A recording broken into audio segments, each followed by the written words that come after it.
Imagine that you're a big company and you have your own subsidiary because you can harness all the success that you're having with franchise like Pokemon. And then you have a major setback between the businesses of doing patents. Also, we got one big bad news for gaming development and a most anticipated game release. But before that, I think that we need to roll back a little bit and talk about some game engines that, while not currently in service, they do deserve a second chance. Hello, my Muñaños gamer. This is GeeZus from GeeZus Gaming. I welcome you to yet another episode of Continued News and Gaming, the place we talk only about video games. So let's get started.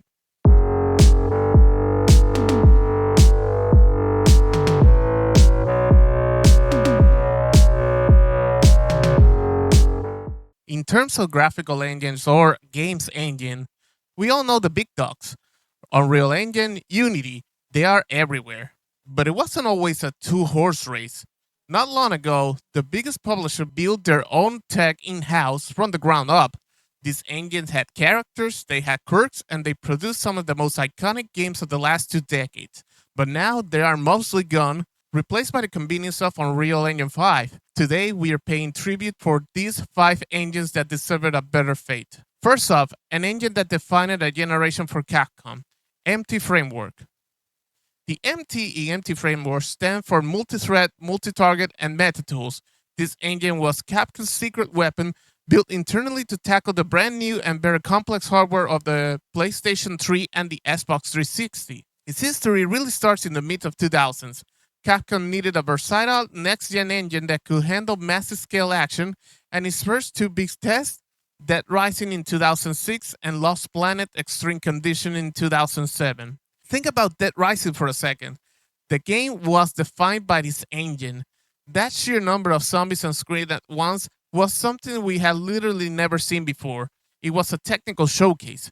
The empty framework was a beast handling huge numbers of objects and characters, which also made it perfect for Lost Planet's giant boss battles and incredible snows effect.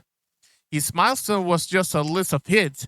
It powered the stunning combat of Devil May Cry 4, the co-op chaos of Resident Evil 5 and 6, and even the grand scales of Dragon's Dogma. But its greatest achievement and its swan song was Monster Hunter World. That game was a global phenomenon and the beautiful, seamless ecosystem we all thanks to the final, most powerful version of Empty Framework. So, what happened? Why did they stop? Well, Capcom built a successor, the RE Engine. RE Engine was built to be more flexible to create photorealistic visuals for games like Resident Evil 7 to scale better to different hardware. Empty Framework was a powerful but aging workhorse from the 360 PlayStation 3 era. It had a hell of a run, but it was time to retire. Still, when you look at the sheer variety of classics it's produced, you have to wonder what it could have done with one more generation. Next up, an engine that defined a cinematic storytelling and still causing controversy. Today, I am talking about CD Projekt Red's Red Engine. The Red Engine was born out of necessity. For the first Witcher, CD Projekt Red used a heavily modified version of BioWare's Aurora engine, the same one that powers Neverwinter Nights. For the sequel, they wanted complete control. They wanted to build a non-linear, mature RPG with staggering graphics, and no licensed engines will cut it. So they built the Red Engine 1 for the Witcher 2 Assassin's of Kings in 2011, and it was a monster. That game on PC was a graphical benchmark for years. It was beautiful, but it was also famously unstable and incredibly demanding. The true milestone, the legend, was Red Engine 3. This is the engine that powered The Witcher 3 Wild Hunt in 2015. I mean, what is there to say? It has one of the most unbelievable, stunning, and reactive open worlds ever made. The dynamic weather, the wind blowing through trees in Valen, the sheer density of Novigrad, it was all Red Engine 3. It was built specifically for complex branching and story-driven open world games. And then there was Red Engine 4 and Cyberpunk 2077. This is where the story gets complicated. The engine was pushed to its absolute limit, designed to handle a dense vertical futuristic city with no loading screen. On a high-end PC, it was and is a visual marvel. But on the last generation consoles, the PlayStation 4 and Xbox One specifically, it was a technical catastrophe. It couldn't cope. That disastrous launch is why the Red Engine is on this list. It's not dead, but its future was cut short. Because of the Cyberpunk fallout, CD Projekt Red officially announced that all their future games, including the next Witcher saga, will be made in Unreal Engine 5. They're abandoning their own 20 years old tech. It's a sad end for an engine that gave us the Witcher 3, but it's a perfect example of how one bad launch can kill a generation of technology. Next one, and this is one a real heartbreaker. It was an engine so advanced, so full of potential, it might have been too good, and I'm talking about Konami's Fox engine. The Fox engine is for many synonymous with one name, Hideo Kojima. Development started after Metal Gear Solid 4 Guns of the Patriot in 2008. Kojima's vision was to create the single best engine in the world. He wanted a tool that would allow for rapid multi-platform development and most importantly, achieve true photorealism. And he wasn't kidding. The engine's first real showcase was Metal Gear Solid 5 with its prologue, Ground Zeroes, and then in 2015, The Phantom Pain. Let's be honest, that game still looks and runs better than most games coming out today. It delivered a locked 60 frames per second on console with physics, lighting, and weather systems that were absolutely revolutionary. It was a masterpiece of a technical design. And who can forget the other thing it produced? PT. That terrifying photorealistic hallway loop was just a tech demo for the Fox engine. It was also meant to tease the cancel of Silent Hills. It proves engines versatility for horror. So what happened? And this is the tragic part. The Fox engine was tied directly to Kojima, and in 2015, Konami had a very public, very messy breakup with him. Kojima left, and the engine's visionary was gone. By the way, I'm planning to focus on a single future content about Hideo Kojima's and Konami saga. So, what about Konami? Konami owned the engine, so they kept using it, but for what? Pro Evolution Soccer games and Metal Gear Survive. We don't talk about Metal Gear Survive here. A total misuse of its powers. After a few years, Konami simply abandoned it entirely, shifting their PES series, now eFootball, to Unreal Engine. The Fox engine was a tool that could have powered a new generation of incredible stealth and horror games. It's now just sitting on a shelf collecting dust. A victim of corporate drama is the definition of an engine that deserved a second chance. Alright, for our next to last pick, we're digging out an engine that revolutionized a whole genre and then just vanished. Let's talk about E-Tech 5. When you hear E-Tech, you think about Doom and Quake, you think about John Carmack, a programming legend, and E-Tech 5 or ID Tech 5 was his last big magic trick at the company. First shown us in 2007, its killer feature was a cool buzzword, mega texture.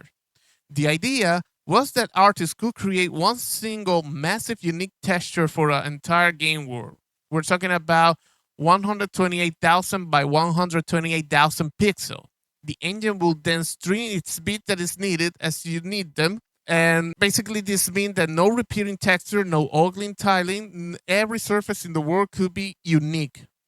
The first game to use it was 2011's Rage, and while the game got some mixed reviews, the tech was astounding.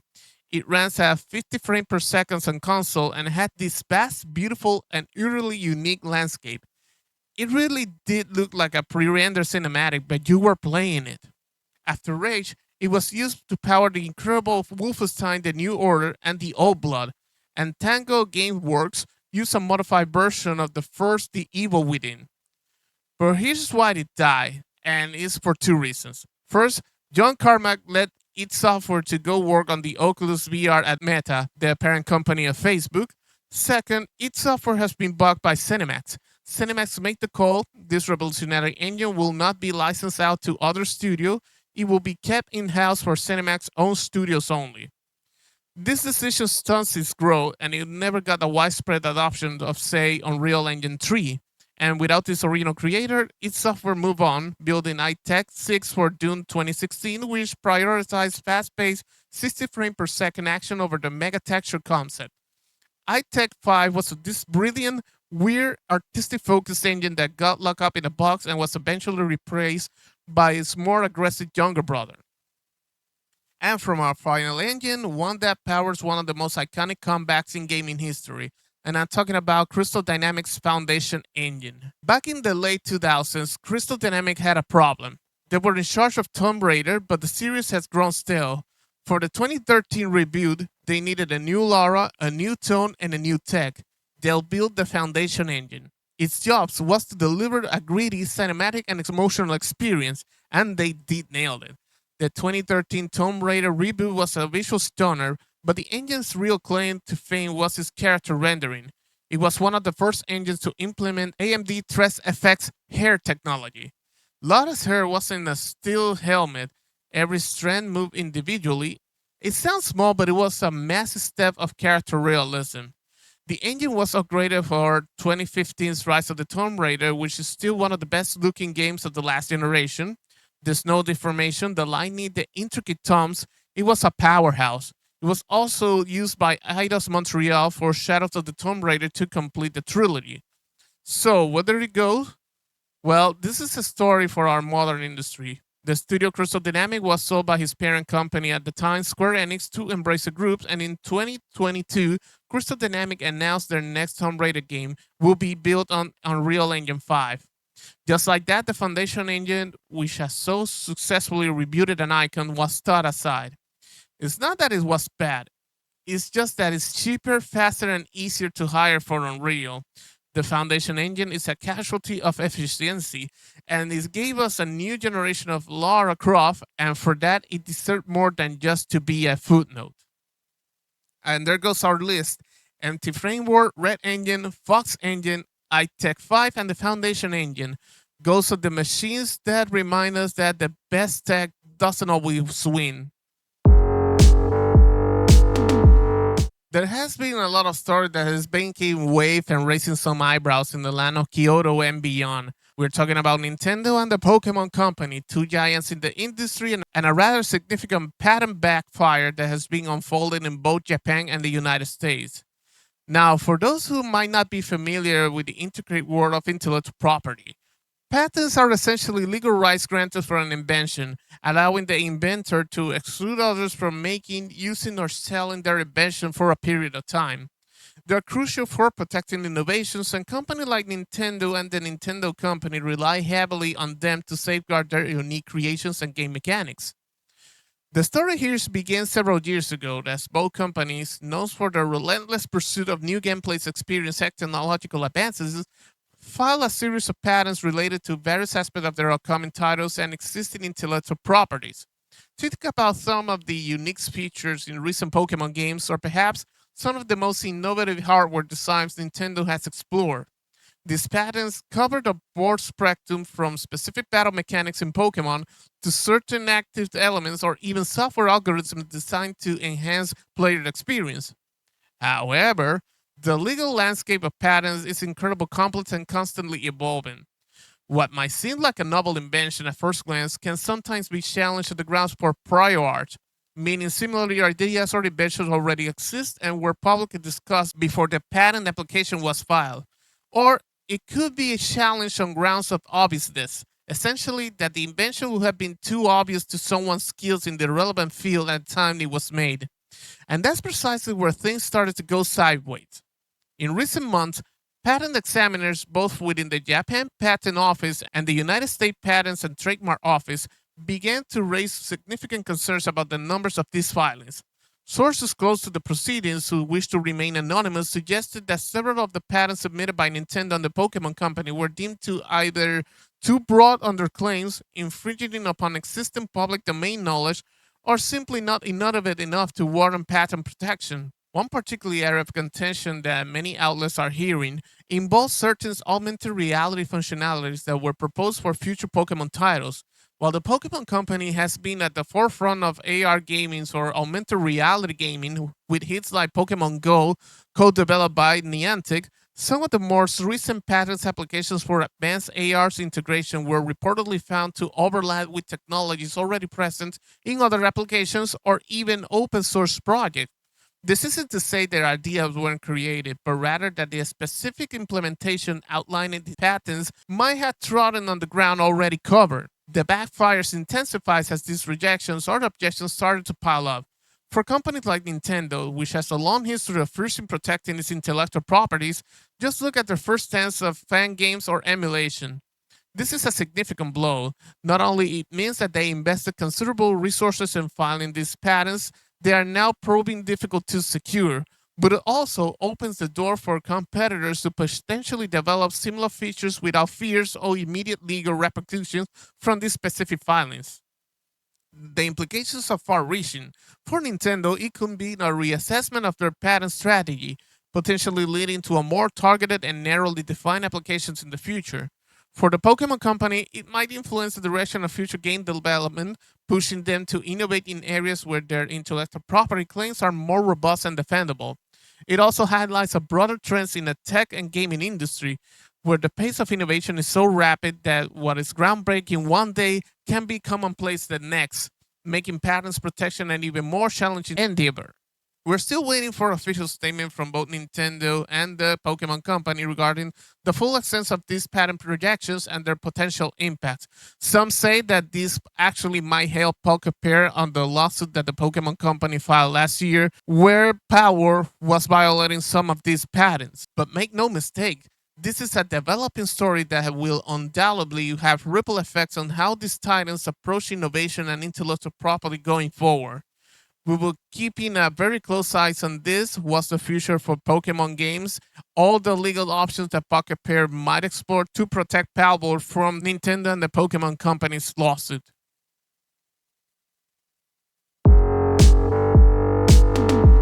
Normally within the gaming industry, you can call that there are good news if there isn't a bad news. And I'm going to talk about the elephant in the room.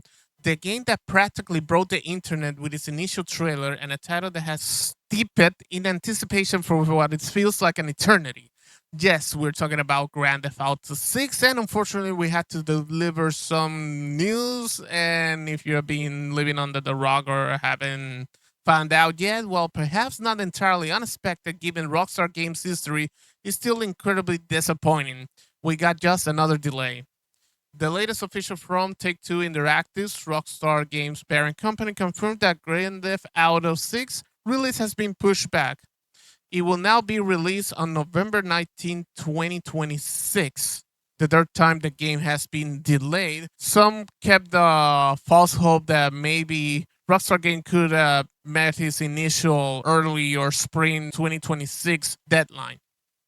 Now, for those who have been following the saga, the development of GTA 6 has been one of the most talked about and scrutinized projects in the gaming history. The initial announcement and subsequent trailer revealed shattered viewing records, showcasing a return to Vice City and promising an expanse, detail-rich open world that only Rockstar Game truly seems capable of delivering.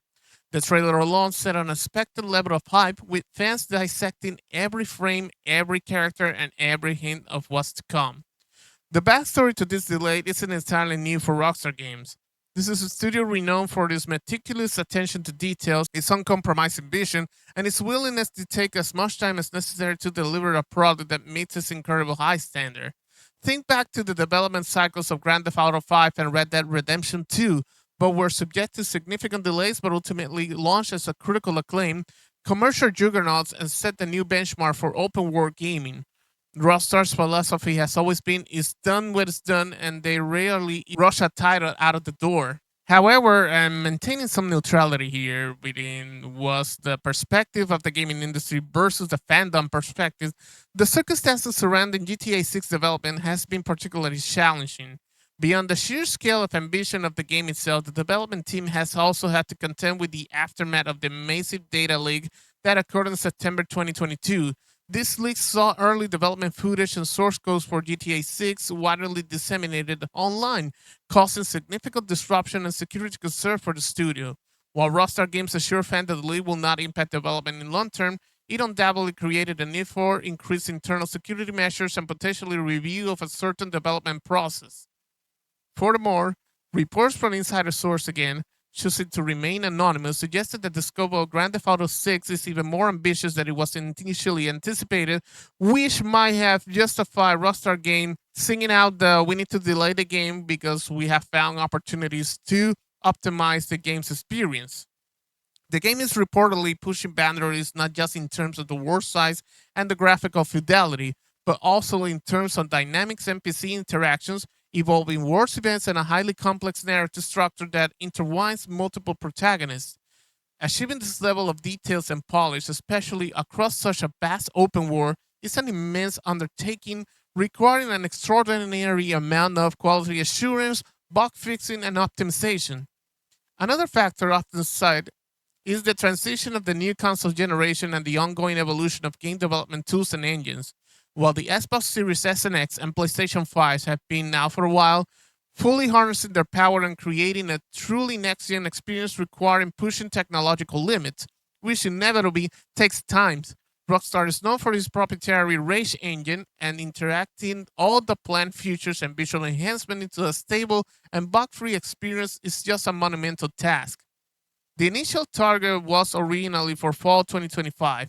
While optimistic was always going to be a tight squeeze, the reality of the game development, especially on a project of this magnitude, often involves unforeseen challenges and the need for additional time to polish, refine, and ensure the game lives up with the monumental expectation placed upon it.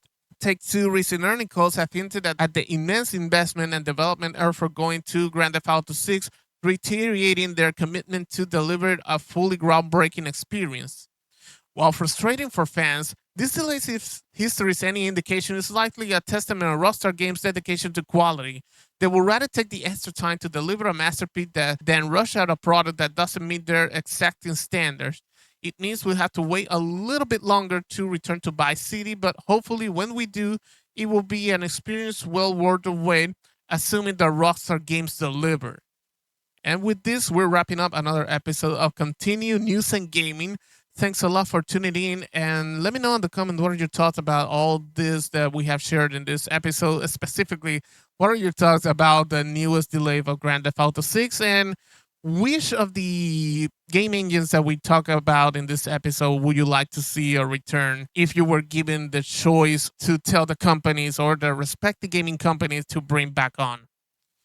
For more gaming news, retro gaming, gaming in general, and walkthroughs, consider to hit the like, subscribe, and the notification bell so you don't miss a new content from GeeZus Gaming. Thanks a lot for the support. This was GeeZus, Run GeeZus Gaming, health and success, and happy gaming.